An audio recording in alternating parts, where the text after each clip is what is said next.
Vamos a meditar en la palabra del Señor y es un tiempo precioso en el cual Dios nos va a hablar, Dios nos va a bendecir. Amén. Aunque yo estoy tratando un tema netamente para hermanos en la fe que ya tienen algún tiempo en el Señor, y yo sé que de repente usted que está empezando no podrá entender algunas cosas, pero lo importante es que si usted abre su corazón a la palabra, Dios le va a ayudar. Yo estoy tratando un tema que se llama espíritus anti-iglesia. La palabra anti es contra, ¿verdad que sí? Y la Biblia muestra que Satanás siempre es el adversario de Dios, y por lo tanto es adversario de todos los cristianos. Satanás está organizado por un sistema, vamos a llamarlo militar. Lo está organizando, él ha organizado un sistema militar, digámoslo así, en el sentido espiritual, donde tiene hay demonios que tienen rangos. Por ejemplo, la Biblia habla de potestades, de principados, de gobernadores de las tinieblas, y habla de huestes espirituales de maldad. Cada uno representa una autoridad en el mundo espiritual satánico, y son demonios que se mueven en contra de la iglesia. Ahora, los demonios son espíritus que nosotros no vemos. Ellos no tienen un cuerpo físico como el nuestro, tienen un cuerpo espiritual. Y ellos, su principal objetivo es atar al hombre, atar al ser humano, para poder cumplir sus propósitos. Como ellos no tienen cuerpos, entonces ellos necesitan de un cuerpo, ¿verdad que sí? Y el cuerpo que más quieren no es el cuerpo animal, aunque hay animales que se endemonian, los demonios se meten en los animales, pero ellos quieren meterse en el cuerpo de nosotros. Así que dile que está a tu lado, el diablo te está buscando. Dile, hay un demonio que te quiere poseer. ¿Cuántos han visto locos? La mayoría hemos visto locos, ¿verdad? De repente son personas buenas, buenos padres, buenas madres, buenos hijos, buenos esposos, buenos panas, y de la noche a la mañana tú lo ves que están por ahí, parecen Montoya en las calles, hermano, y cambian su comportamiento. ¿Por qué? Porque el diablo aprovechó una puerta que se abrió, entró esa persona y la ató a la locura. Pero usted de repente ve personas que no son locas, gente que son, según el concepto religioso y de la gente, buenos y súper buenos, ¿verdad? Aparentemente no matan una mosca, pero tienen un comportamiento muchas veces inadecuado en relación con la familia.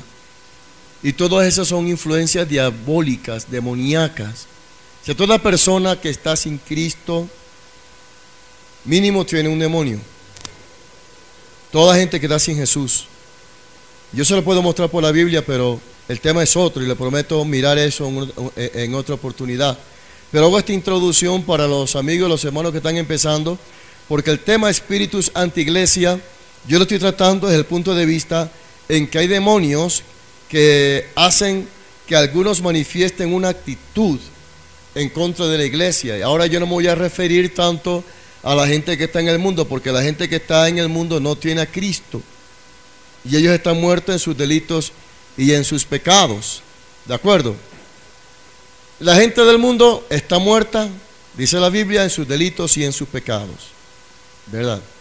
El diablo a esa gente la tiene atado, ni modo, ¿no? Ellos están atados por demonios. Pero cuando hablamos de espíritus anti-iglesia, estoy hablando de que Satanás quiere estorbar la obra del Señor. Entonces él trae influencias. A través de la historia de la Biblia vemos cómo hay gente como Caín, por ejemplo. Caín, el que mató a su hermano Abel.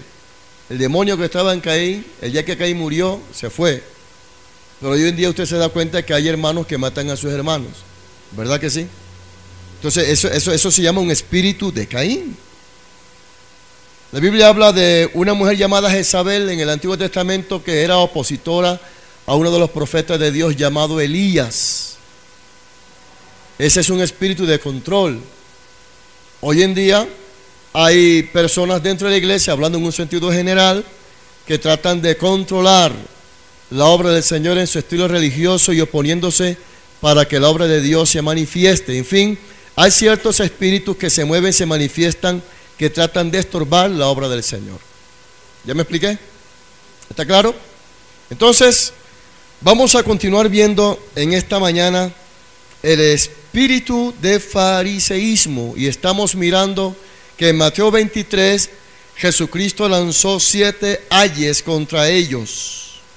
Y le decía que esos 7 ayes significan juicio de Dios para una gente que en los tiempos de Jesús se llamaban fariseos, que eran religiosos, líderes de Israel, y que en estos tiempos ese espíritu religioso fariseo también está en la iglesia. Yo expliqué ya hace rato ya sobre lo que es la hipocresía. Repetirlo sería retroceder, llover sobre mojado. Ya hemos visto 3 ayes. Vamos hoy al cuarto ay, que encontramos en Mateo capítulo 23, versículo 23 al versículo 24. Gloria a Jesús. Mateo capítulo 23, verso 23 al 24. Vamos a mirar el cuarto ay que encontramos en Mateo capítulo 23. Son los 7 ayes que Jesús lanzó contra los fariseos. Hoy estamos mirando el número 4. Dice la Escritura: ¡ay de vosotros, escribas y fariseos hipócritas! Note que hay 2 signos de exclamación, que indica que hay que alzar la voz, o de repente es una exclamación de dolor, pero aquí es de asombro, aquí es de Jesús lanza esta expresión de disgusto contra ellos. ¡Ay de vosotros, escribas y fariseos hipócritas!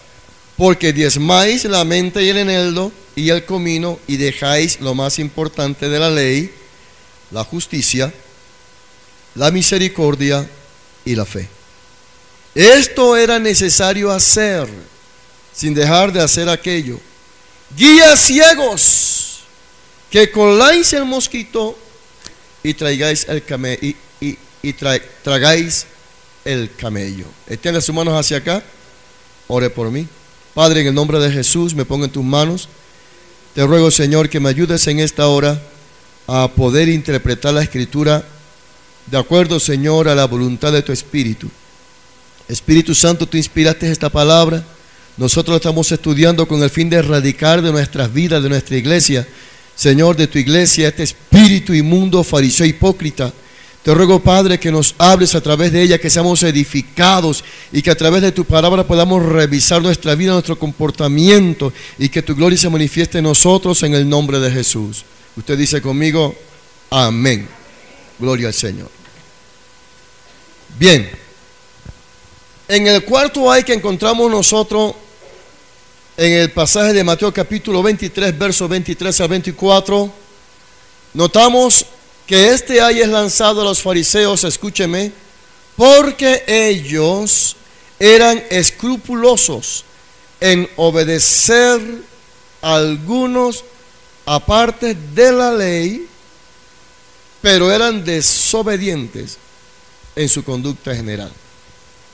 ¿Ha visto ustedes personas que tratan de cumplir a cabalidad algunas cosas porque le conviene, pero que de repente algunas otras cosas que no le conviene no la cumplen? Ese es un demonio fariseo. Esa es hipocresía. ¿Sí o no? Damos gloria a Jesucristo. Entonces Jesús, cuando lanza este ay, es para descubrir, recriminarle, exhortarles a que ellos eran escrupulosos en obedecer la ley, especialmente algunos aparte de la ley, pero que eran desobedientes en una conducta general. ¿De qué me sirve a mí de repente no robar, no matar, si practico otro aspecto que la ley me dice que no debo practicar? Por ejemplo, no codiciar la mujer ajena. ¿De qué me sirve a mí no robar si estoy afectando en un sentido toda la ley? Para mirarlo mejor, veámoslo desde el punto de vista de lo que es la ley de tránsito. Ustedes saben muy bien que la ley de tránsito dice que cuando hay un pare, usted debe comérselo, ¿verdad? Amén. Usted se come el pare. Fuera policía de tránsito ya estuviera usted ya. Usted debe que parar ahí. Aunque no venga carro ni a la derecha ni a la izquierda, usted tiene que parar. Porque hay conductores que van así, como no viene nadie, indica que hay que parar, ¿verdad? Entonces hay un policía de tránsito escondido y el policía le dice a usted, usted se comió ese pare, pero si no venía nadie de allá ni para acá. No, usted tenía que parar. Entonces, ¿qué sucede? Usted se convierte en infractor de la ley de tránsito solamente porque se comió un pare. ¿Qué es un pare, policía? ¿Qué es un pare?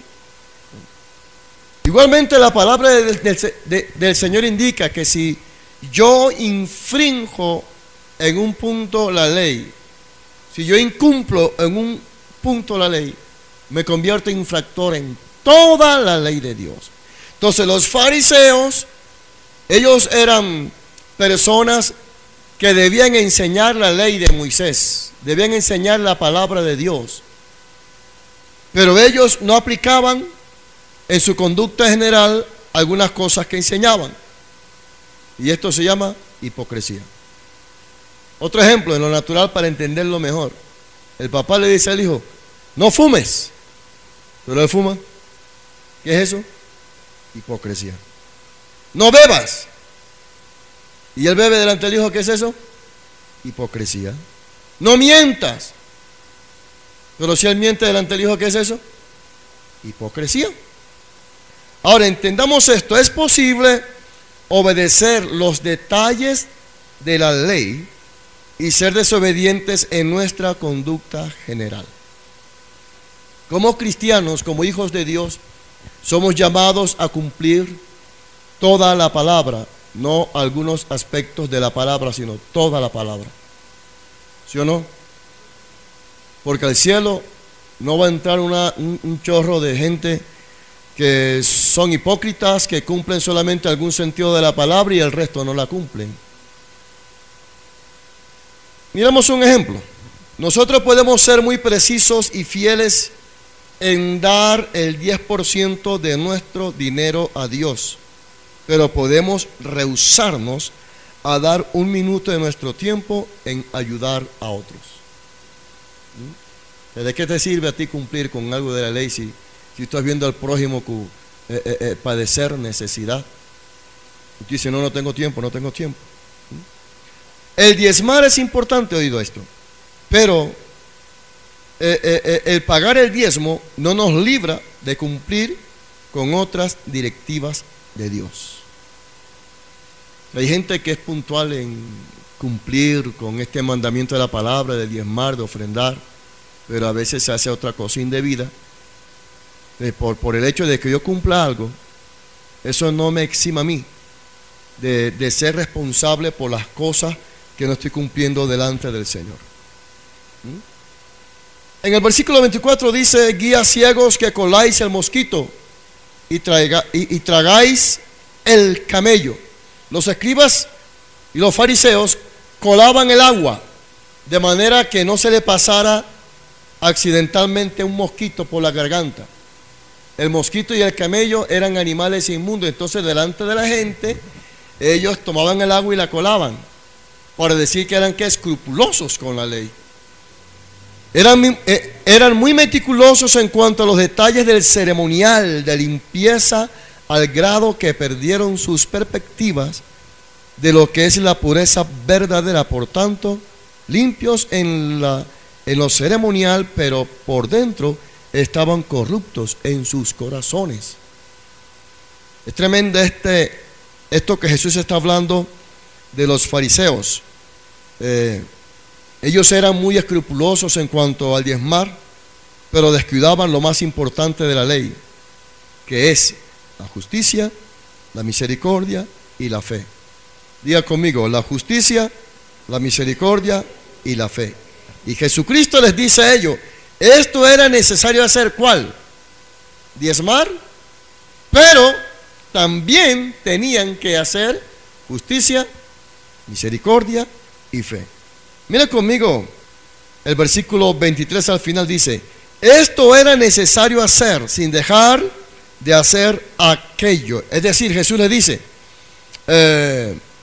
miren chicos, ustedes tienen que diezmar, ustedes tienen que ofrendar, pero además de eso, ustedes tienen que acompañar a esa obra de fe, la justicia, la misericordia y la fe. Jesús le decía, diezmen de todo, pero hagan justicia, hagan misericordia y manténgase en la fe. ¿De qué le sirve a una persona levantar una capilla a Dios si su vida está podrida por dentro con el pecado?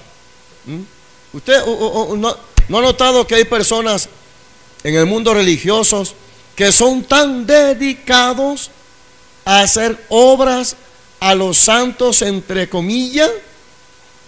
Pintan la iglesia, le ponen el vestidito a Santa Tecla, a Santa Pancracia, a cuanto santo haya, mandan a retocar el santo y son tan dadivosos con las cosas religiosas.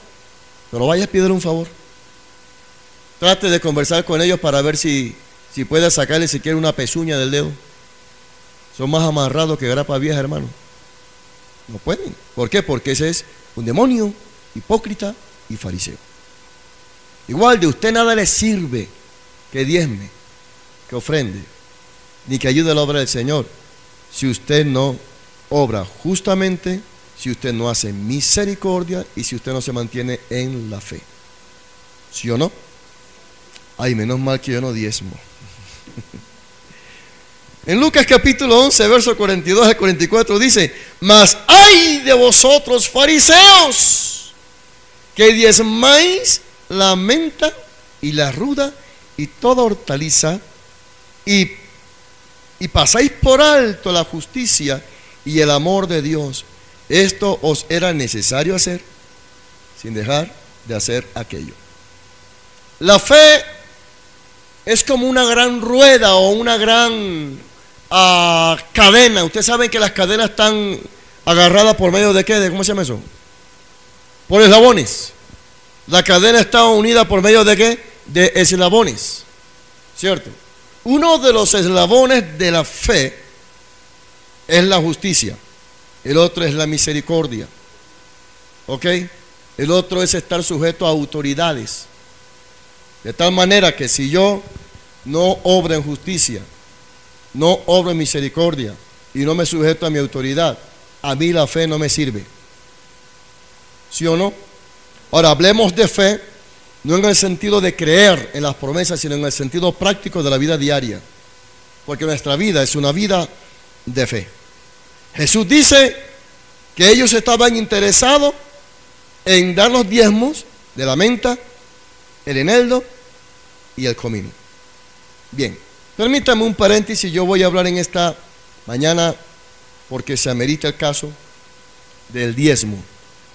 Así que usted préstame atención, se va a edificar, va a salir bendecido, pero vamos a quitar por medio de la palabra, todos esos conceptos equivocados acerca de lo que es el diezmo en la Biblia. Porque la gente que no conoce Biblia, no conoce la palabra, ni la historia, ni el fundamento de esto, habla sin saber y se equivoca y pecan. Entonces vamos a mirar a través de la palabra del Señor qué significa la palabra diezmo. Pastor, pero no es el espíritu antiiglesia. Sí, pero mire que aquí Jesucristo está hablando de los fariseos como personas que diezmaban. Pero eran personas que no tenían misericordia. Sí, pero eso nada tiene que ver con el espíritu antiiglesia. Sí tiene que ver. Así que me va a prestar atención y le voy a explicar el por qué. ¿Qué significa la palabra diezmo? La palabra diezmar significa pagar, no donar. Donar es diferente a pagar. Cuando tú tienes una deuda y pagas, tú no estás donando, ¿sí o no? Tú estás pagando. Y a Dios se le paga. ¿De acuerdo? ¿Sí? Antes de continuar. ¿De quién es el sol? ¿De quién? ¿De quién es el sol? La luna, el aire, de Dios, ¿verdad? Todo lo que existe en este mundo es de Dios. ¿Tu carro de quién es? Mío, no, de Dios también. Todo lo que tenemos, todo, no nos pertenece. El día que usted se muera, nada se lleva, lo único que se lleva es una pijama de palo, ¿cierto? El carro, la casa, la chequera, cuenta corriente, cuenta de ahorro, el negocio, todo se queda. Mire, hay gente que amontona dinero sin saber que ese dinero que están amontonando el día que se muera se lo come otro. Bueno, en el caso de los padres, nosotros tenemos que atesorar para nuestros hijos. Pero imagínense un hombre con esposa, joven, con carro, sin hijo, y amontona dinero. Se muere y entonces viene el otro a disfrutar lo que amontonó. ¿Verdad que sí? Entonces todo lo que tenemos nosotros se queda aquí. Job dijo: desnudo salí del vientre de mi madre y desnudo me voy. Nada me llevo a la eternidad, nada. La Biblia habla de un hombre rico que tenía, le tenía una tremenda propiedad, sus tierras producían, y un día dijo: ¿qué haré con tanto fruto? Ya sé, voy a edificar un granero más grande y voy a amontonar todo lo que tengo y le voy a decir a mi alma: vive, goza, disfruta. Pero el Señor le dijo: necio, esta noche vienen a pedir tu alma. Y lo que has amontonado, ¿de quién será?, le pregunta. También habla la Biblia de un hombre rico y de un pobre mendigo llamado Lázaro. Dice que Lázaro estaba a la puerta del rico mendigando y el rico no le daba nada. Se murió el rico, lo sepultaron, se murió Lázaro y se fue llevado al seno de Abraham, o sea, al lugar de reposo. En el infierno el rico le dijo: Padre Abraham, manda a Lázaro que venga aquí donde mí y que moje en la punta del dedo de su pie agua porque tengo mucha sed. Abraham le dijo: mira, hay una cima que nadie puede pasar de allá para acá, nadie de aquí para allá. Luego entonces el rico le dijo a Abraham: Padre Abraham, manda a mi casa a algunas personas que vayan a avisarle a mi familia. ¿Qué le dijo Abraham? Nadie puede ir de aquí para allá. Nadie. Tienen a la ley y los profetas, tienen la palabra, que lean la Biblia. Ese rico, ¿tú no crees que daría toda la riqueza del mundo por salvar a sus hermanos? ¿Cuánta gente hoy en día está en el infierno? Ricos que se llenaron de dólares, ricos que se pudrieron en dinero, se bañaban en oro, pero perdieron su alma por ser tacaños, porque no ayudaron al prójimo y porque no andaron rectamente delante de Dios. Entonces, ¿qué sucedió? ¿Qué sucede? Esa gente allá baja en el infierno, yo creo que están diciendo: Señor, dame la oportunidad, si quiero un minutico, para ir allá a la tierra y empezar a donar todo lo que tengo, a ver si así puedo salvar mi alma, pero ya será imposible. La tacañería, la dureza de corazón, gente así, hermano, que se amarran al dinero, pierden su alma. Yo no estoy en contra de la prosperidad ni en contra del dinero, hay que prosperar y Dios nos va a bendecir ricamente. Pero sobre todas las cosas hay que amar al Señor y andar rectamente. ¿De acuerdo? ¿Por qué me metí en esto? Bueno, porque alguien lo necesitaba, pues. ¿Qué significa la palabra diezmo? La palabra diezmar significa pagar la 10ª parte de todo lo que Dios nos da. Ya sé. ¿De quién es el cielo? ¿De quién es la tierra? ¿De quién es usted? ¿De quién es todo lo que usted tiene? Ok. ¿Necesita Dios de plata, de dinero? Oh, como Dios es dueño de todo. ¿Usted creen que Dios no necesita plata? ¿De quién es la iglesia? ¿La iglesia necesita dinero? ¿Dios necesita dinero? Pues pónganse de acuerdo, ¿necesita dinero Dios o no necesita dinero? ¿De quién es la iglesia? ¿De quién son las sillas? El piano. Todo lo que está aquí es de Dios, ¿verdad? ¿Pagamos arriendo? ¿De quién es la iglesia? ¿De quién es la obra de Dios? de Dios. ¿Necesita Dios dinero? Claro. Si la iglesia es de Dios, si la iglesia tiene que pagar luz, tiene que pagar agua, tiene que pagar arriendo y tiene que hacer esto y todo lo demás, tiene que pintar, tiene que invertirse dinero para comprar tratados, para evangelizar y todo lo demás, entonces indica que Dios necesita dinero para poder sostener la iglesia. Porque al pastor Ariel no le baja del cielo un chequecito así, toma ahí, me otro un ángel. No, bien, entonces vamos un momentico aquí a Malaquías, un momentico nada más. Malaquías.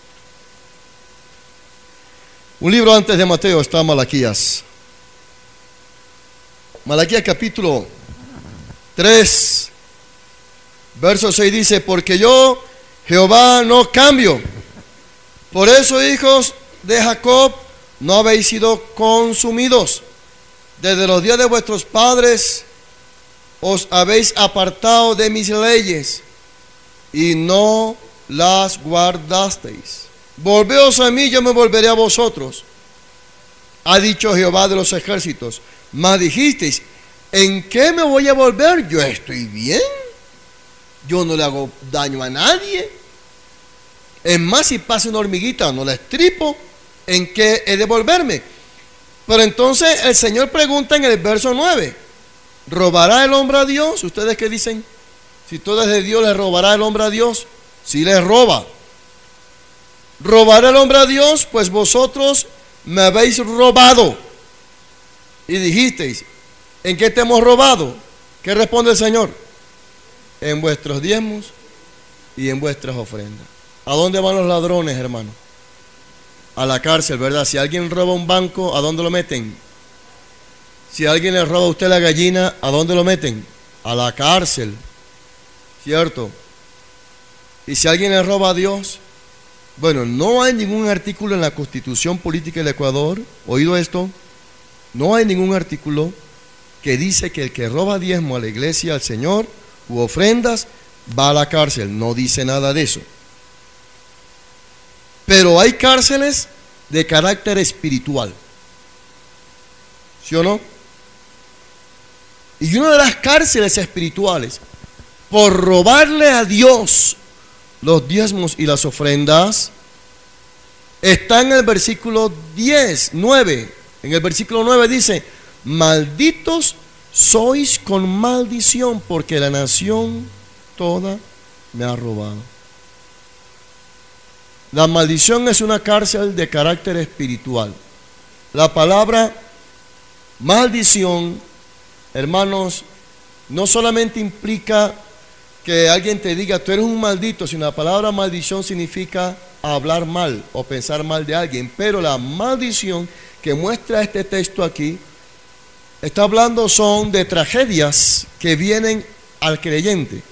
Repito, esto nada tiene que ver con el mundo, sino con la iglesia, con los cristianos. Una serie de tragedias que llega a la gente solamente por robar a Dios. Nadie ve físicamente a Dios. Malaquías 3:10, estoy ahí.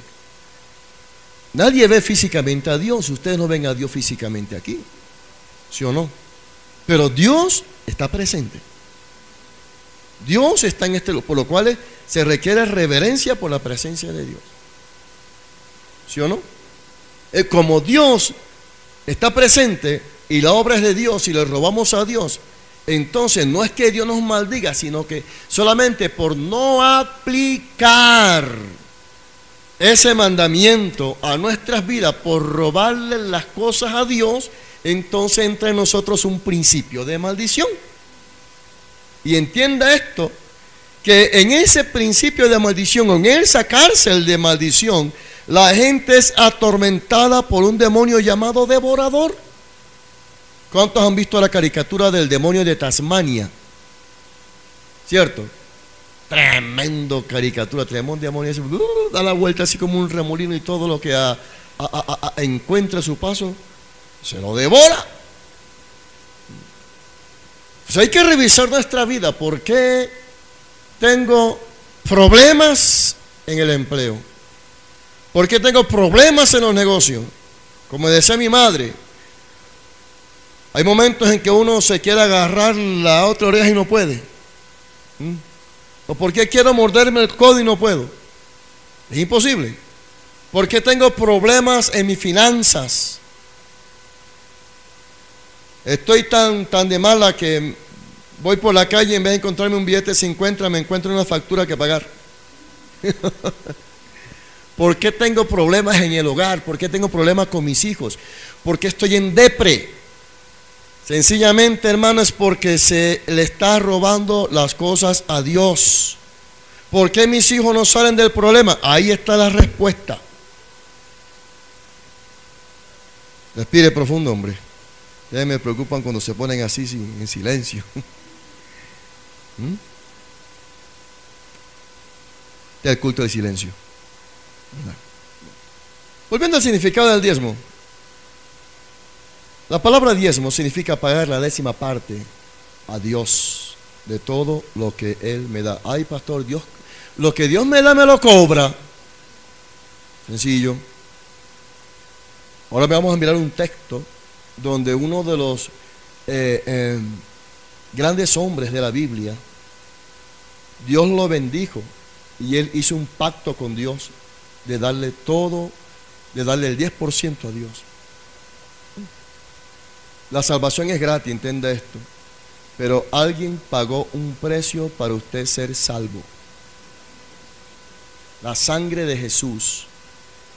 Pues hay una falsa creencia de la gracia donde mucha gente dice, no, la salvación, amén, la salvación es gratis, correcto, yo entiendo eso, la Biblia lo dice, pero hay gente que dice, no, la salvación es gratis, yo adoro a Dios, Dios me bendice, Dios me ama, Diosito mío lindo querido me bendice. Está bien, Diosito mío lindo querido te bendice, pero la otra parte es el compromiso que nosotros tenemos con Dios, ¿verdad que sí? La palabra diezmo, además de hablar del 10% de lo que Dios nos da, la palabra diezmo significa dar lo primero para Dios. ¿De quién es lo primero? De Dios. Entonces no tomes lo primero de Dios para ti, déselo a Dios. Amén. Si yo con los diezmos que no son míos sino de Dios me compro un pantalón, ¿de quién es ese pantalón? De Dios. Si yo tengo que quitarme el pantalón, tome Dios ese pantalón. Lo que le quiero decir que hay gente que con los diezmos compra cosas. ¿Sabe qué es lo que hay que hacer? Quite la marquilla Sony, LG, cualquier marca de lo que sea, y mándase una marquilla y póngale marca diezmo, porque la gente compra muchas cosas con los diezmos del Señor. Y eso es robarle a Dios. Toda persona que le roba a Dios tiene un demonio fariseo. Pregunta de qué está a tu lado, estará dentro tuyo. Claro, aquí estamos hablando de los fariseos, son cosas que vamos a mirar. Amén, hermanos. Bien, cuando nosotros diezmamos, estamos poniendo a Dios por encima de nuestras finanzas, y cuando no diezmamos, sucede todo lo contrario. Ponemos a nuestras finanzas por encima de Dios. Amén. Todo lo que nosotros tenemos, lo tenemos es porque Dios nos los ha permitido tener. Si a Dios le da la gana, le dice al sol, sol, no brilles más, y adiós luz que te fuiste. Si a Dios le da la gana, le pasa usted factura ahora mismo y se va, porque su cuerpo no es tuyo, es de Dios. Dios te lo dio para que tú vivas dentro de él. Si a Dios le da la gana, le dice, tierra de Guaranda, ábrete, y se abre y tráguese esa ciudad, si a Dios le da la gana. Ay, pastor, no sea tan drástico. Hemos visto juicios de Dios, lo estamos viendo, ¿sí o no? Entonces todo lo que tenemos, todo, Dios nos los permite tener. La gloria al nombre del Señor. Y de todo lo que Dios nos da, nosotros debemos diezmar. Ahora, el diezmo es antes de la ley. Y los antiguos que vivieron antes de la ley, ellos diezmaron como una demostración de agradecimiento a Dios, que los había guardado del mal. Estoy hablando ahora antes de la ley. Vamos a un ejemplo en la Biblia. Vamos a Génesis capítulo 14, versos 17 al 24. Génesis 14, versos 17 al 24. Génesis capítulo 14, verso 17 al verso 24 dice: cuando volvía de la derrota de Kedorlaomer, está hablando de Abraham, y de los reyes que con él estaban, salió el rey de Sodoma a recibirlo al valle de Sabe, que es el valle del rey. Entonces Melquisedec, rey de Salem y sacerdote del Dios Altísimo, sacó pan y vino y lo bendijo, diciendo: bendito sea Abraham del Dios Altísimo, creador de los cielos y de la tierra, y bendito sea el Dios Altísimo que entregó tus enemigos en tu mano. Mira eso, que entregó tus enemigos en tu mano. Y le dio a Abraham los diezmos de todo. ¿A quién se los dio? A Melquisedec. Entonces el rey de Sodoma dijo a Abraham: dame las personas y toma para ti los bienes. Y respondió Abraham al rey de Sodoma: he alzado mi mano a Jehová, Dios Altísimo, creador de los cielos y de la tierra, que desde un hilo hasta una correa de calzado, nada tomaré de todo lo que es tuyo, para que no digas: yo enriquecí a Abraham, excepto solamente lo que comieron los jóvenes y la parte de los varones que fueron conmigo, Aner, Escol y Mamre, los cuales tomaron su parte. ¿De dónde regresaba Abraham? Abraham regresaba de la guerra. Abraham había vencido al rey Kedorlaomer y a todos los reyes que estaban con él. Cuando Abraham regresa, dice que Melquisedec, rey de Salem y sacerdote del Dios Altísimo, sacó pan y vino y bendijo, diciendo: bendito sea Abraham del Dios Altísimo, creador del cielo y de la tierra, y bendito sea el Dios Altísimo que entregó a tus enemigos en tu mano. Este pan y este vino en el Antiguo Testamento está simbolizando la cena del Señor. Entonces, Melquisedec celebró con Abraham en el Antiguo Testamento, podemos decir, la Santa Cena. Pero note que antes de darle a Abraham el pan y el vino, bendijo a Abraham y bendijo a Dios, porque le había entregado todos los enemigos de Abraham en las manos de Abraham. ¿Qué hizo Abraham? Sacó el diezmo de todo lo que había ganado en la guerra, porque antiguamente cuando alguien vencía, no solamente tomaba prisionero al rey y a la gente, sino que todos los tesoros del rey eran de él. ¿Y qué hizo Abraham? De todo el botín de la guerra, de todo lo que ganó, sacó el diezmo y se lo entregó a Melquisedec. Ahora, ¿quién era Melquisedec en el Antiguo Testamento? La Biblia nos habla a nosotros en Hebreos. Vaya conmigo a Hebreos, capítulo 7, verso 1 al 3. Hebreos capítulo 7, verso 1 al 3 dice: porque este Melquisedec, rey de Salem, sacerdote del Dios Altísimo, que salió a recibir a Abraham, que volvía de la derrota de los reyes, y le bendijo, y a quien asimismo dio a Abraham los diezmos de todo, cuyo nombre significa primeramente el rey de justicia y también el rey de Salem, esto es, rey de paz. Oído, sin padre, sin madre, sin genealogía, que ni tiene principio de días ni fin de vida, sino hecho semejante ¿a quién? Al Hijo de Dios, permanece sacerdote para siempre. Si usted leyó bien Hebreos o me escuchó, notará que el verso 3 textualmente dice: cuyo nombre significa primeramente rey de justicia, también rey de Salem, esto es, rey de paz, sin padre, sin madre, sin genealogía, que ni tiene principio de días ni fin de vida, sino hecho semejante al Hijo de Dios, permanece sacerdote para siempre. Ese Melquisedec es Jesucristo en el Antiguo Testamento. Jesús muchas veces se le apareció a gente en el Antiguo Testamento, y eso se llama teofonía, o sea, la aparición de Jesucristo como hombre en el Antiguo Testamento. Entonces, cuando Abraham diezma, ¿a quién le está diezmando? A Jesús, porque Melquisedec es Jesús en el Antiguo Testamento.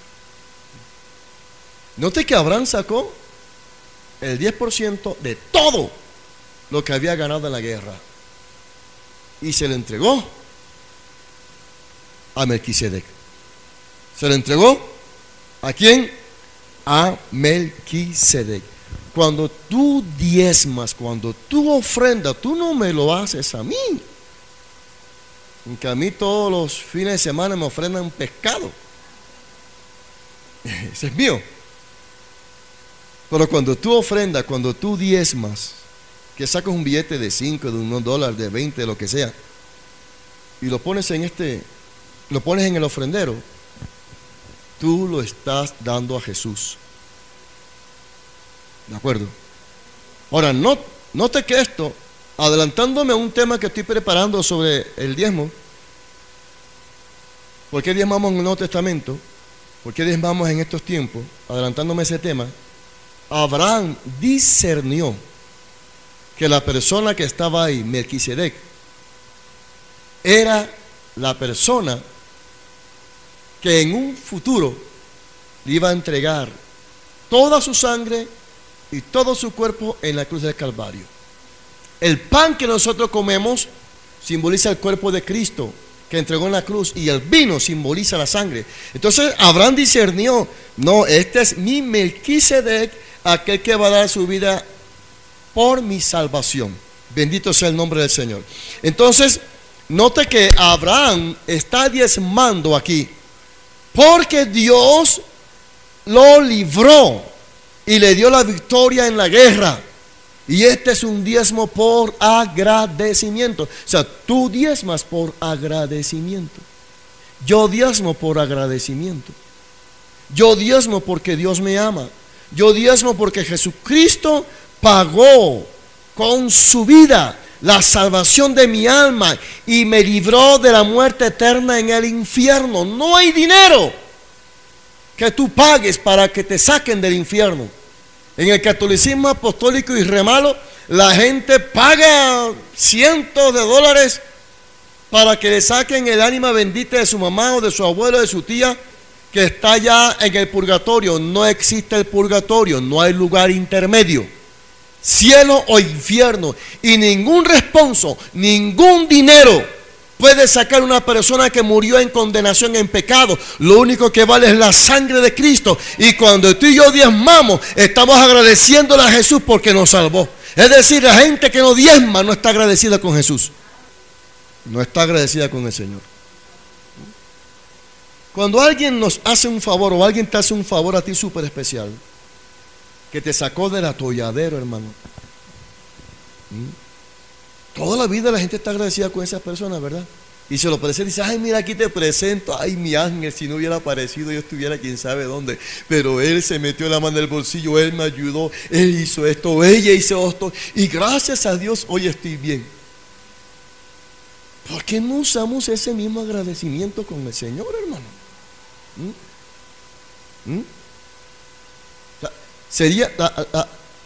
Sería tan desagradecido de la gente que ayudándonos a alguien pasemos por delante, hola, ¿cómo estás? Ni siquiera se acuerda que yo le saqué del atolladero. Desagradecido. Pero la misericordia de Dios nunca se acaba. Pero llegará un día en que la gracia de Dios se acabará. Y entonces nos las va a cobrar toditas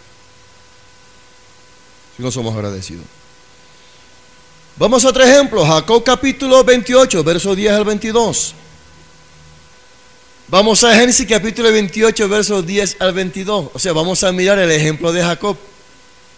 Vamos a Génesis capítulo 28, versos 10 al 22 y miremos el ejemplo de Jacob.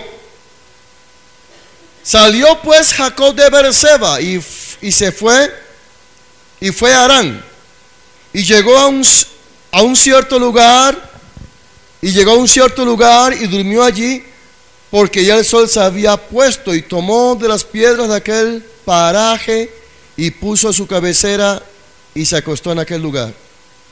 Y soñó, y he aquí una escalera que estaba apoyada en tierra y su extremo tocaba en el cielo. Y he aquí ángeles de Dios que subían y descendían por ella. Y he aquí Jehová estaba en lo alto de ella, el cual dijo, yo soy Jehová, el Dios de Abraham tu padre y el Dios de Isaac. La tierra en que estás acostado te la daré a ti y a tu descendencia. Será tu descendencia como el polvo de la tierra, y te extenderás al occidente, al oriente, al norte y al sur, y todas las familias de la tierra serán benditas en ti y en tu simiente. Y aquí yo estoy contigo y te guardaré por donde quiera que fueres. Mire eso, yo estoy contigo y te guardaré por donde quiera que fueres. Y volveré a traerte a esta tierra, porque no te dejaré hasta que haya hecho lo que te he dicho. Y despertó Jacob de su sueño y dijo: ciertamente Jehová está en este lugar, y yo no lo sabía. Y tuvo miedo y dijo: cuán terrible es este lugar. No es otra cosa que casa de Dios y puerta del cielo. Y se levantó Jacob de mañana y tomó la piedra que había puesto de cabecera y la alzó por señal y derramó aceite encima de ella. Y llamó el nombre de aquel lugar Betel. Betel significa casa de Dios, aunque Luz era el nombre de la ciudad primero. E hizo Jacob voto, oído. ¿Qué hizo Jacob? Voto, promesa, diciendo: si fuere Dios conmigo y me guardare en este viaje en que voy, y me diere pan para comer y vestido para vestir, y si volviere en paz a casa de mi padre, Jehová será mi Dios, y esta piedra que he puesto por señal será casa de Dios, y de todo, ¿de cuánto? Y de todo lo que me dieres, el diezmo apartaré para ti. En relación con Jacob, Jacob estaba huyendo de su hermano Esaú, quien lo iba a matar. Y en su vida se acostó en cierto lugar, sin saber que en ese lugar estaba Jehová Dios. Cuando Jehová se le apareció en ese lugar y le prometió a Jacob que lo iba a guardar y regresar a la tierra donde él era, Jacob entonces prometió darle a Dios el diezmo de todo. Pero mire cómo dice Jacob. Verso 20 dice, en el verso 20 dice: e hizo Jacob voto diciendo: si fuere Dios conmigo y me guardare en este viaje en que voy, y me diere pan para comer y vestido para vestir, y si volviera en paz a la casa de mi padre. Cuatro cosas pidió. Guárdame en el viaje, Señor. Señor, dame pan, dame alimento. Padre, dame vestido. Señor, y que cuando yo regrese a la casa de mi padre, regrese bien. 4 cosas le pidió el Señor a Jacob. ¿Se lo había pedido Dios? Dios no lo había pedido. Él hizo voto, ¿verdad? ¿Qué voto hizo? Daré el diezmo de todo. Tú serás mi Dios y daré el diezmo de todo lo que tú me das. ¿Se lo pidió Dios a Jacob? Dios no le pidió nada a Jacob. Dios tampoco te pide nada a ti, porque todo lo que tú tienes hasta los pies de tu cabeza son de Dios. ¿Sí o no? Desde la pezuña de tus dedos hasta el último pelo que tienes en la cabeza es de Dios. Como dijo ahorita, si Dios quiere, te pasa a ti factura y chao. ¿Verdad que sí? Pero mira esto. Hermano, sí. Pero mira esto. Dios no le pidió nada a Jacob, solamente Dios se le apareció para confirmarle una promesa que le había hecho a su abuelo Abraham. Luego se le apareció a Isaac y después se le apareció a Jacob y le confirma la promesa. Entonces Jacob le hace una promesa a Dios que si lo libra, le da vestido, le da casa, le da pan, entonces él va a diezmar. ¿Cuántos hermanos? Yo no hablo de ti, aunque si de repente es contigo, ahí va. Pero cuánta gente, hermano, en las iglesias dice: Señor, ayúdame de este problema en que me metí, Dios mío, ¿a qué hora me metí yo en este problema? No encuentro la salida, Diosito mío lindo, querido, ayúdame.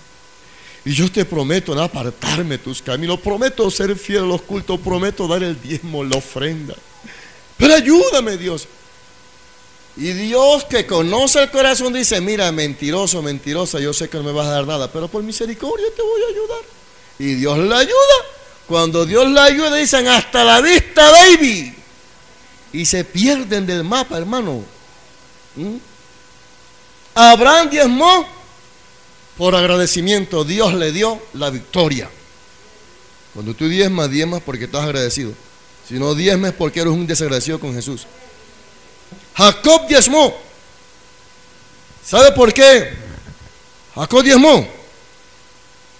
Porque Dios se le había aparecido y le confirmó la promesa que le había hecho a su antepasado Abraham. Bendito sea el nombre del Señor Jesucristo. Vaya conmigo al Salmo 20. Salmo 20, verso 1 al verso 9. Yo estoy en un paréntesis de la enseñanza. Esto tiene que ver con el espíritu de antiglesia, porque está hablando que los fariseos diezmaban. Vamos a ver cómo diezmaban ellos ahora. Salmo 20, verso 1 al 9 dice: Jehová te oiga en el día de conflicto, el nombre del Dios de Jacob te defienda, te envía ayuda desde el santuario y desde Sión te sostenga. Haga memoria de todas tus ofrendas y acepte todo tu holocausto. ¿Tenía Jacob conflictos? Sí. ¿Estaba siendo perseguido por su hermano? ¿Estaba en peligro de muerte? Sí. ¿Estaba afligido por la presión de su hermano? Sí. Pero ahora David está diciendo: Jehová te oiga en el día de conflicto, y el nombre del Dios de Jacob te defienda, te envía ayuda desde el santuario y desde Sión te sostenga, y haga memoria de todas tus ofrendas. ¿Desde dónde te sostiene Dios a ti? Es la pregunta. El rey David tenía conflictos, tenía problemas, estaba siendo perseguido por el rey Saúl, su vida estaba en peligro, pero él estaba confiado en que Jehová lo iría desde Sión. Sión es Jerusalén. Hoy en día el templo de Jerusalén no existe, pero Sión sigue existiendo, y Sión ahora es esta casa, la casa de Dios. Sión es la iglesia. Ok, hermanos, miren, cuando los judíos estaban dispersos y ellos oraban en dirección hacia la casa de Dios. ¿Dónde queda el norte? ¿El norte queda para dónde aquí? Bueno, pensemos que allá queda Jerusalén, y yo soy un judío. Yo vengo de por allá así, y entonces yo voy a orar a Dios. Yo no me ponía era de frente a la casa de Dios, oraba de rodillas o doblado como un junco, pero siempre en dirección hacia la casa de Jerusalén, hacia la casa de Dios, Jerusalén, Sión, porque desde allá es que Dios enviaba la protección. ¿Ok? No te estoy diciendo que ahora si tú vives por allá tú te tienes que poner en dirección hacia la casa. Ese es su problema si lo quiere hacer. Pero Dios te escucha a ti en cualquier posición, acostado, de pie, de rodilla, de cabeza, lo que quieras. Pero si tu corazón es sincero delante de Dios, Dios te escucha. Pero entendamos esto.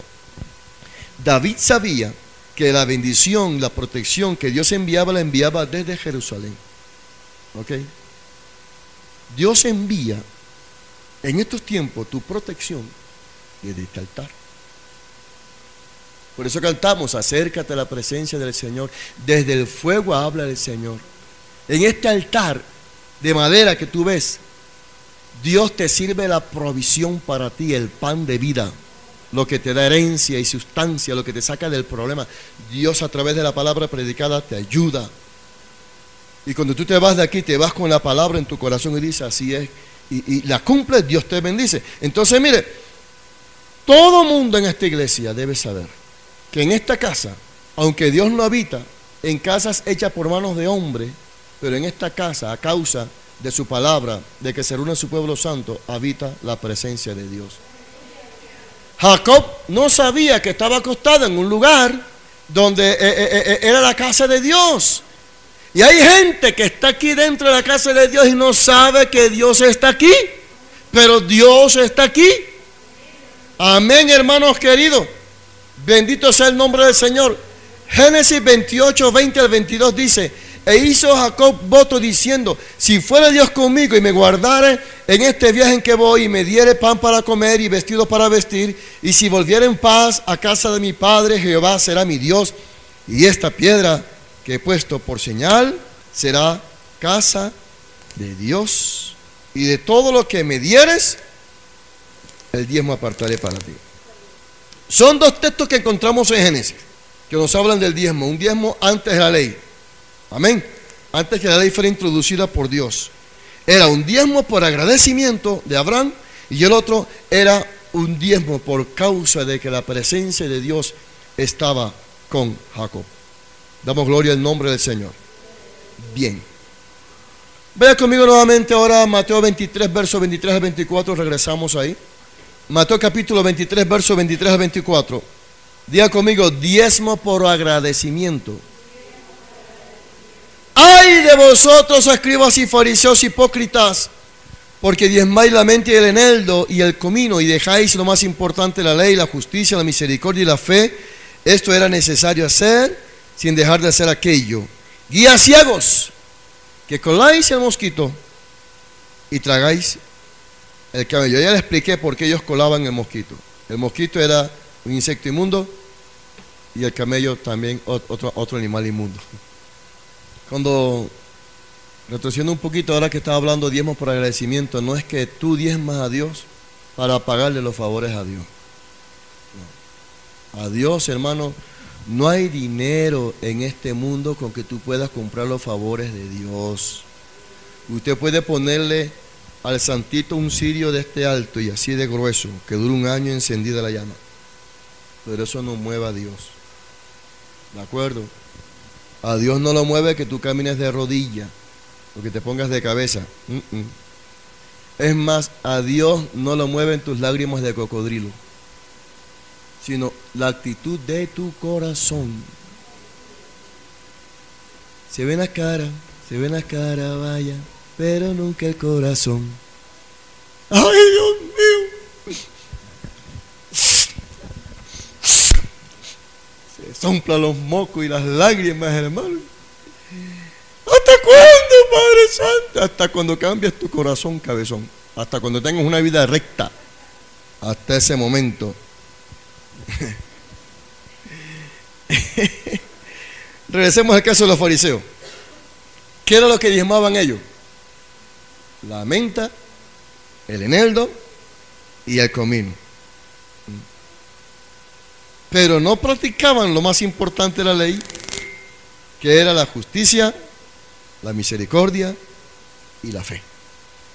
Ahora, ¿qué es la menta? ¿Qué es el eneldo? ¿Y qué es el comino? Por lo menos yo conozco el comino, pero no conozco el eneldo ni la menta. Eso sí no lo conozco. Pero mire, eran plantas aromáticas. La menta de dulce olor, el eneldo y el comino con semillas aromáticas se usaban como medicina o para condimentar los alimentos, ¿verdad? Pero los escribas y los fariseos manifestaban con este diezmo solamente un acto externo y no un acto interno. Ellos desobedecían la ley en algunos aspectos, pero obedecían la ley del diezmo en las cosas más pequeñas, hermanos. ¿Ok?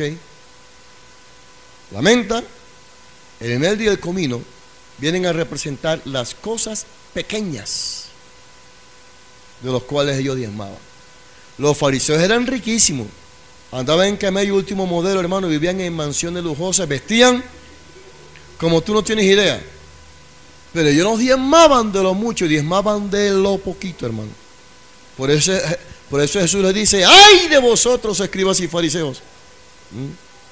Porque diezman solamente lo poquito, la menta, el eneldo y el comino. Y lo más importante de la ley lo dejan a un lado. ¿Qué dejaban a un lado? Diga conmigo: justicia, misericordia y fe. Hay gente que te diezma a ti de $1, de $2, de $3, de 5, hasta de $10. Pero hay diezmo de 5,000, de 500 millones, hablando en un sentido general de las iglesias, donde la gente no lo suelta. Entonces, cuando nosotros solamente diezmamos de lo pequeño, de lo pequeñito, hermanos, somos fariseos. ¿Tiene que diezmar de cuánto? De todo lo que te da el Señor. Una pregunta que de repente ustedes tienen ahí y no la sueltan, pero que yo me la voy a hacer. Escúcheme. ¿Para qué se usaba el diezmo en el Antiguo Testamento? ¿Y para qué se usa el diezmo en el Nuevo Testamento en estos tiempos? Vaya conmigo a Números capítulo 18, verso 8 al verso 32. Vamos a ver para qué se usaba en el Antiguo Testamento. Números capítulo 18, verso 8 al verso 32. Son textos largos, pero lo tengo que leer para explicar. Números capítulo 18, verso 8 al 32. Números capítulo 18, versos 8 al 32. Leamos todos esos textos pausadamente, tranquilamente, hermanos, porque ahí está la explicación. Yo no quiero que usted se vaya con y para hablaron de diezmo y para qué se usaba y para qué se usa y esto qué es. Note que está en la Biblia, eso no está en la cabeza del pastor, está en la Biblia. ¿Ok? Dijo más Jehová a Aarón: he aquí, yo te he dado también el cuidado de mis ofrendas. Todas las cosas consagradas. ¿De quién eran las ofrendas? ¿De quién son las ofrendas? ¿De quién son las ofrendas? Dios le dice a Aarón: he aquí, yo te he dado también el cuidado de mis ofrendas. O sea, el ministro de Dios solamente es un administrador del dinero de Dios. Todas las cosas consagradas de los hijos de Israel te he dado por razón de la unción, y a tus hijos por estatuto perpetuo. Esto será tuyo de la ofrenda de las cosas santas, reservadas del fuego. Toda ofrenda de ellos, todo presente suyo, y toda expiación por el pecado de ellos, y toda expiación por la culpa de ellos, que me han de presentar, será cosa muy santa para ti y para tus hijos. En el santuario la comerán, todo varón comerá de ella. Cosa santa será para ti. Esto también será tuyo, la ofrenda elevada de tus dones y todas las ofrendas mecidas de los hijos de Israel. He dado a ti y a tus hijos y a tus hijas contigo por estatuto perpetuo. Todo limpio en tu casa comerá de ellas, de aceite, de mosto y de trigo, todo lo más escogido. Las primicias de ellos que presentarán a Jehová, para ti las he dado. Las primicias de todas las cosas de la tierra de ellos, las cuales traerán a Jehová, serán tuyas. Todo limpio en tu casa comerá de ellas. Todo lo consagrado por voto en Israel será tuyo. Todo lo que abre matriz de toda carne que ofrecerán a Jehová, así de hombres como de animales, todo será tuyo. Vamos a obviar algunos textos. Vamos al versículo 18, dice: y la carne de ellos será tuya, como el pecho de la ofrenda mecida y como la espaldilla derecha será tuya. Todas las ofrendas elevadas de las cosas santas que los hijos de Israel ofrecieron a Jehová, las he dado para ti y para tus hijos y para tus hijas contigo por estatuto perpetuo. Pacto de sal perpetuo es delante de Jehová para ti y para tu descendencia contigo. Y Jehová dijo a Aarón: de la tierra de ellos no tendrás heredad, ni entre ellos tendrás parte. Yo soy tu parte y tu heredad en medio de los hijos de Israel. Y he aquí, yo he dado a los hijos de Leví todos los diezmos en Israel por heredad, por su ministerio, por cuanto ellos sirven en el ministerio del tabernáculo de reunión. Y no se acercarán más los hijos de Israel al tabernáculo de reunión, para que no lleven pecado por el cual mueran. Bien, dejémoslo hasta ahí. Si usted lee con tranquilidad, o si me ha escuchado, o si lee en su casa este texto, encontrará que en el Antiguo Testamento el Señor Jehová, Dios de los ejércitos, instituyó el diezmo como una ley con el fin de sustentar a los levitas que trabajaban en el santuario. Israel está compuesta por 12 tribus. La tribu de Leví, a todas las tribus les dieron una tierra el día que entraron a Canaán, pero a la tribu de Leví no se le dio una tierra, porque Dios los separó, los tomó como sus empleados para que sirvieran en el altar y sirvieran a sus hermanos los hebreos. ¿De qué iban a vivir ellos? Si no sembraban, ni siquiera pescaban. ¿De qué iban a vivir ellos? Entonces Dios dijo a los judíos: ustedes tienen que diezmar de todo. Antes era una economía agrícola, no era una economía industrial. Entonces los pueblos se sostenían y pagaban los impuestos a los reyes, hermanos, con el trigo, con lo sembrado de la tierra. Entonces los judíos pagaban el diezmo a Dios de todos los productos agrícolas, de la tela y de todo lo que Dios les permitía tener, del ganado y de todo. Y de ahí Dios les autorizaba a los levitas tomar el 10% ese 10% para su sustento. Pero los levitas también pagaban el 10% del 10%, o sea, hablamos del diezmo del diezmo. O sea, que todo mundo aquí paga. Por lo menos yo doy el diezmo del diezmo. Yo doy del 10% de lo que de repente hago por ahí, un trabajito extra, también lo doy. Cuando miramos esta parte de la Biblia, tenemos que reconocer, hermanos, que si Dios instituyó esta ley en el Antiguo Testamento como un método para sustentar el ministerio de los levitas, en el Nuevo Testamento Dios también habla del mismo método para sustentar su obra. Yo les he dicho a ustedes que la obra de Dios no empieza por el teclado ni por la silla, empieza por nosotros los ministros de Dios. Si no hay profesor en un aula escolar, el alumno no aprende. El profesor es importante, ¿cierto? ¿Cierto que sí? Bueno, en la iglesia, el ministro de Dios, sin excluirnos nosotros, somos importantes. No puede haber iglesia sin ministerio. Porque ¿quién le va a enseñar la palabra entonces? ¿Quién se va a preocupar por usted en oración y en consejo y todo lo demás? ¿Ok? En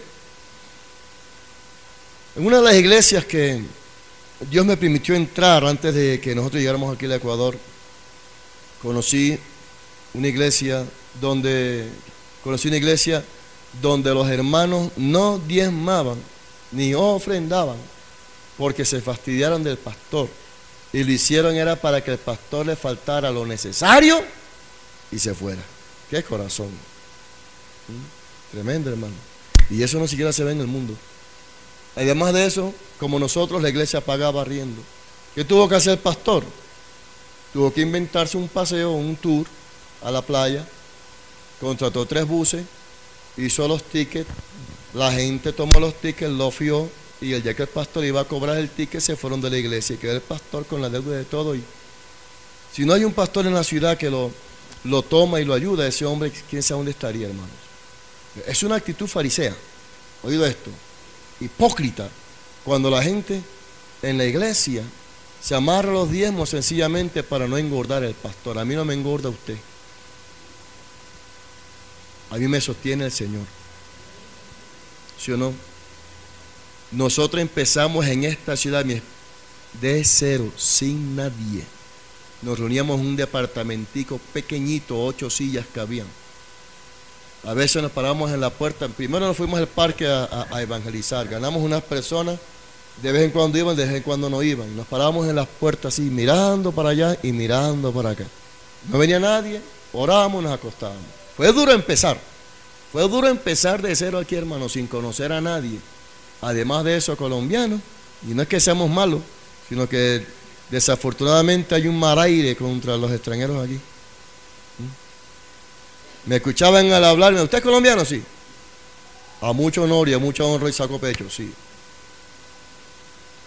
Porque ser colombiano no es pecado, es un honor. Si quiero doy un poquito de mi sangre. Pero hermano, empezar de cero, una iglesia, ónchale, donde nadie llegaba siquiera a un alite de pescado, pero gracias a Dios y nos llevan, nos traen pescado cada 8 días. Es difícil, y que gracias a Dios el Señor lo ha traído a nuestro ministerio, porque así es el Señor.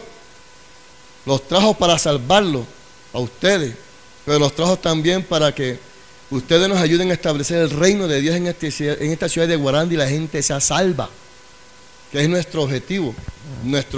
Nuestros principios son, no nos interesa la parte económica de nadie, nos interesa su alma, su corazón, que cuando usted se entrega a Cristo, entonces usted se da todo a la obra de Dios, y usted sabe que lo que la gente ha dado aquí se está invirtiendo en la obra del Señor. Bendito sea el nombre de Jesucristo, ¿verdad? Pero nosotros hemos leído en el libro de Levítico que Jehová autorizó a los levitas que comieran de los diezmos y de las ofrendas que ellos llevaban al altar. Es decir, como ellos no tenían heredad, Dios les dijo, ustedes son mis empleados, ustedes van a servir a los hermanos y yo les voy a dar a usted de paga todo lo que los judíos llevan. En una ocasión, hablando un poquito más de esto, había una reunión de negocios. En la reunión de negocios había médicos, abogados, ingenieros, pilotos, arquitectos, etcétera, etcétera. En la clausura, bueno, ya a todo el mundo le preguntaron que dijeran cuál era la profesión más peligrosa. El médico dijo, la de médico, porque yo respondo por la vida de ese paciente. Todo el mundo aplaudió. El ingeniero y el arquitecto, el piloto, todo el mundo dijo la mía. Por lo menos el arquitecto dijo, mi profesión es la más importante porque yo soy el que tengo que construir el edificio y si lo construyo mal, viene una brisa, lo tumba y todo el mundo se muere. Al final llamaron al pastor. Nadie sabía que era pastor.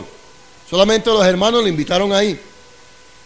Señor, usted, por favor, ¿qué profesión tiene? Dígame cuál es la más peligrosa.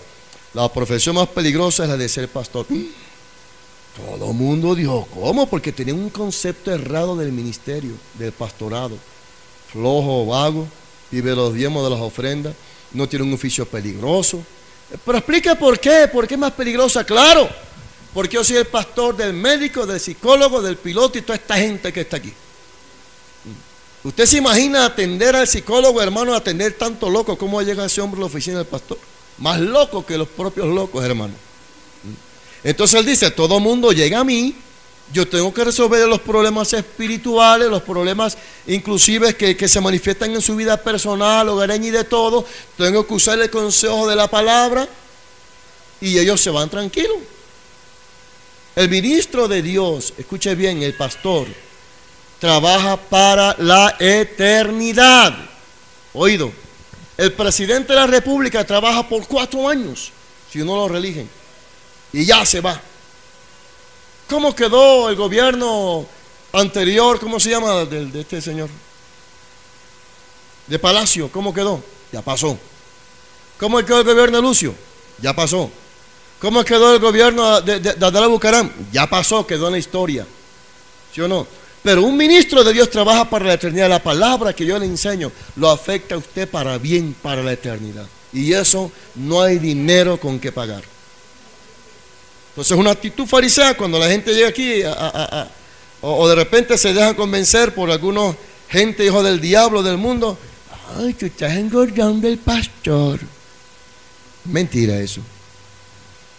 En los tiempos de Jesucristo existían 24 grupos de sacerdotes y cada grupo necesitaba de un número determinado de levitas para servir en el altar. 24 grupos de sacerdotes y habían 300 levitas. Entonces por la cantidad del culto cada uno se sacaba la suerte. Ahora, si Dios instituyó en su palabra, préstame atención, si Dios instituyó en su palabra que los levitas comieran del diezmo que llevaban los judíos, ahora, si los fariseos diezmaban de la menta, del eneldo y del comino y no diezmaban del resto, ¿de qué comían los levitas en ese entonces, hermano? Por eso Jesús le dice fariseos hipócritas. Están diezmando de lo poquito, pero de lo mucho que han tenido no diezman. Y además de eso, no tienen misericordia, no obran en justicia y no se mantienen en la fe. Damos gloria al nombre del Señor. Ok. Vaya conmigo a 1 Corintios capítulo 9, verso 1 al 14. Nancy y yo estuvimos en la provincia de Manaví, específicamente en Puerto López. Llegamos a una iglesia donde al pastor solamente le daban $20 mensuales. Dice que porque era joven y soltero y que el hombre no comía, no pagaba pasaje. 1 Corintios 9, verso 1 al 4, 1 al 14 dice: no soy apóstol, no soy libre, no he visto a Jesús el Señor nuestro, no sois vosotros mi obra en el Señor. Si para otros no soy apóstol, para vosotros ciertamente lo soy, porque el sello de mi apostolado sois vosotros en el Señor, y yo puedo decir lo mismo en esta ciudad. El sello de mi ministerio son ustedes. Y si no quiere decir amén, me importa, pero yo sé que es así. Contra los que me acusan, esta es mi defensa. ¿Acaso no tenemos derecho de comer y beber? ¿No tenemos derecho de traer con nosotros una hermana por mujer como también los otros apóstoles y los hermanos del Señor y Cefas? ¿O solo yo y Bernabé no tenemos derecho de no trabajar? ¿Quién fue jamás soldado a sus propias expensas? ¿Quién planta viña y no come de su fruto? ¿O quién apacienta el rebaño y no toma de la leche del rebaño? Dile que está a su lado, déjate ordeñar. Ustedes son ovejas. Digo esto solo como hombre. ¿No dice esto también la ley? Porque en la ley de Moisés está escrito: no pondrás bozal al buey que trilla. ¿Tiene Dios cuidado de los bueyes o lo dice enteramente por nosotros? Pues por nosotros escribió, porque con esperanza debe arar el que ara y el que trilla, con esperanza de recibir del fruto. Si nosotros sembramos entre vosotros lo espiritual, es gran cosa si segáremos de vosotros lo material. Si otros participan de este derecho sobre vosotros, cuánto más nosotros. Pero no hemos usado de este derecho, sino que lo soportamos todo por no poner ningún obstáculo al Evangelio de Cristo. ¿No sabéis que los que trabajan en las cosas sagradas comen del templo y que los que sirven al altar del altar participan? Así también ordenó el Señor a los que anuncian el Evangelio. Mire la Biblia, que coman del Evangelio. Pastores, usted tiene que comer Biblia, tiene que comer versículos. Está hablando de un trabajo, hermano. ¿Qué es el Evangelio? El Evangelio ciertamente es poder de Dios para salvación a todo aquel que cree. Pero el ser pastor, el ser evangelista, el ser apóstol, el ser profeta, el ser maestro de ministerio es un oficio, es un empleo. Y es más riesgoso que cualquier otro empleo peligroso en este mundo. El piloto no le va a dar cuenta a Dios por la gente que lleva en el avión. Él le da cuenta a una empresa y un patrón en la tierra. El ingeniero le da cuenta a Dios, un patrón en la tierra. Pero el hombre de Dios, el pastor, le da cuenta a Dios, y es para la eternidad. Si a mí una oveja se me pierde porque yo no le enseño la palabra y no le estorbo el pecado, esa oveja se va al infierno, pero a mí Dios me pasa factura también. Y dice que entonces Dios cobrará la sangre de esa oveja a mí. Y el castigo para mí va a ser peor que el que una oveja que se pierde. ¿Sí o no, hermanos?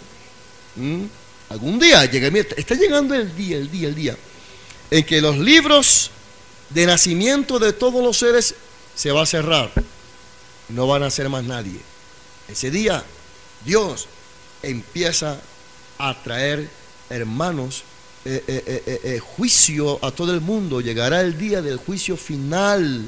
Usted va a encontrar allá a Raimundo y todo el mundo los va a ver. Si es salvo, lo vas a ver desde el trono de juicio allá con el Señor. Pero si se muere en condenación, usted va a estar ahí. Va a haber pastores, va a haber hermanitos, va a haber profetas de Dios, va a haber evangelistas en estos tiempos que están vendiendo la palabra, que nunca le dicen la palabra, nunca le dicen al pan, pan y al vino, vino. Solamente con tenerlo contento, usted le cantan 3 Ave María, un Padre Nuestro, le dan un vaso de panela y chao. Pero aquí es diferente. Si otro pastor en otra iglesia no estorba el pecado, no denuncia el pecado, es su problema. Yo soy llamado a eso, a que usted tenga una vida recta. ¿Verdad que sí? Pero el día del juicio, hermano, vamos a ver tremendas cosas. Pastores que nunca estorbaron a la iglesia que pecara, se murieron los hermanos, se murió él, al infierno está también, y Dios le va a llamar cuenta de todas las personas que él puso en sus manos. Quiero que usted se convierta al Señor de corazón, que camine con integridad. Me interesa su alma, el destino eterno suyo, que no se pierda, por eso predico así. ¿De acuerdo? Para que el día que yo esté delante del Señor, el Señor no me diga a mí, ay, ¿qué pasó con Pancracia?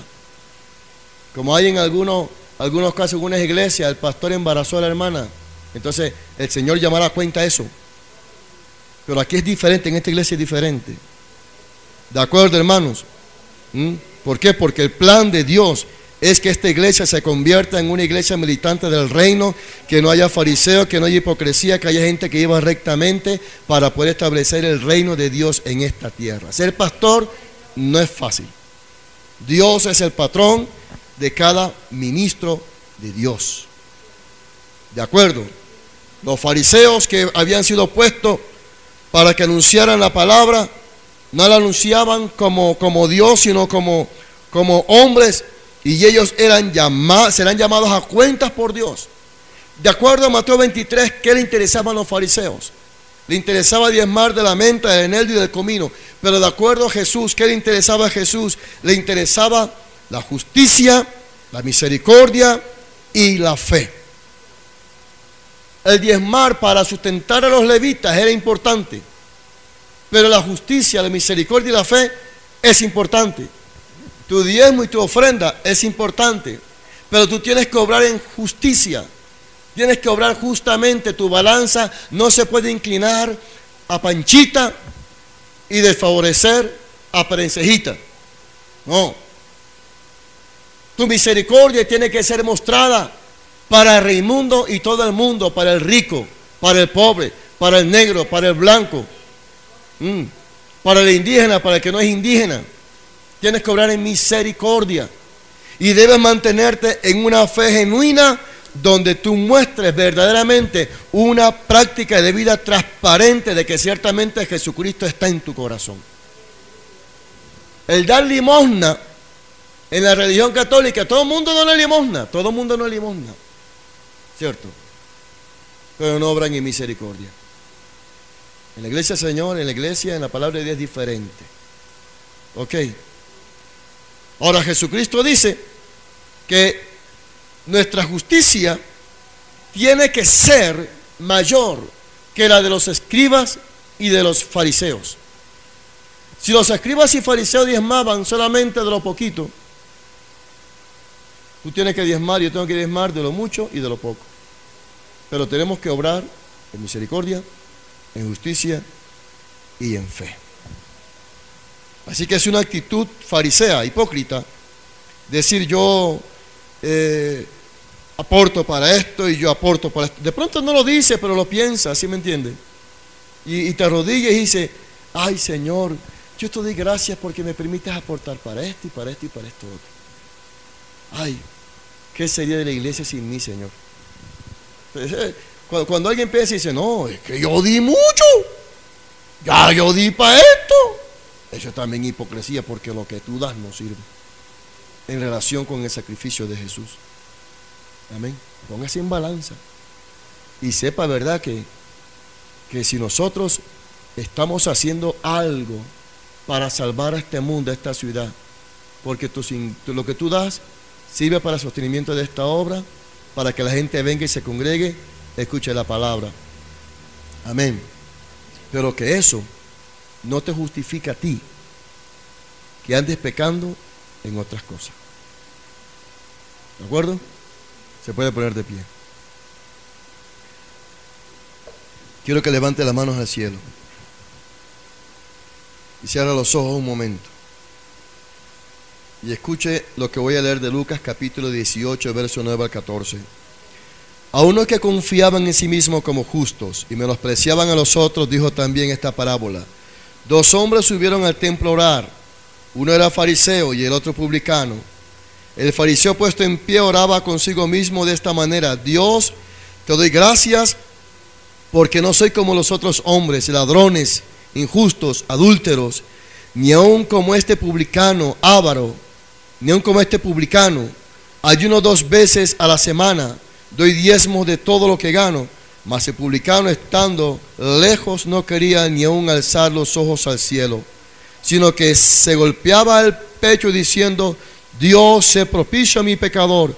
Os digo que éste descendió a su casa justificado antes que el otro, porque cualquiera que se enaltece será humillado, y el que se humilla será enaltecido. No desprecias a nadie en tu corazón, no desprecia a nadie porque no nació en cuna de oro como la tuya, o porque es mejor familia que tú. No desprecias a nadie, ni en tu trabajo, ni en tu estudio, ni en la calle, porque de repente tú los ves que andan en chancleta y no los desprecie. No digas yo soy más importante en esta ciudad, no. Tampoco digas qué sería de esta iglesia si no diezmo. Pues vendrá otro mejor que tú. No desprecie a nadie en su corazón ni en su casa. Solamente, hermano, manténgase en justicia y misericordia y en amor, y Dios hará con usted tremendas cosas. Miqueas capítulo 6, versos 6 al 8 dice: ¿con qué me presentaré ante Jehová y adoraré al Dios Altísimo? Me presentaré ante Él con holocaustos, con becerro de un año. ¿Se agradará a Jehová de 10 millares de carneros o de 10,000 arroyos de aceite? Daré mi primogénito por mi rebelión, el fruto de mis entrañas por el pecado de mi alma. Oh hombre, Él te ha declarado lo que es bueno y que pide Jehová de ti. Solamente hacer justicia, amar misericordia y humillarte ante tu Dios. 3 cosas te pido, Dios. 3 cosas te pide Dios: hacer justicia, amar misericordia y humillarte ante tu Dios. Obre justamente cuando a usted le toca decir algo a favor de alguien, dígalo en justicia. Pero si tienes que decir algo en contra de alguien, hágalo en justicia, no favorezca a nadie. Que la balanza tuya no se incline por nadie. Sea justo en todo. Pero además de eso, hacer justicia, misericordia y fe es darle al Señor lo que le corresponde al Señor. Ahí usted obra justamente, porque diezmamos porque es justo, diezmamos por misericordia y diezmamos por fe también.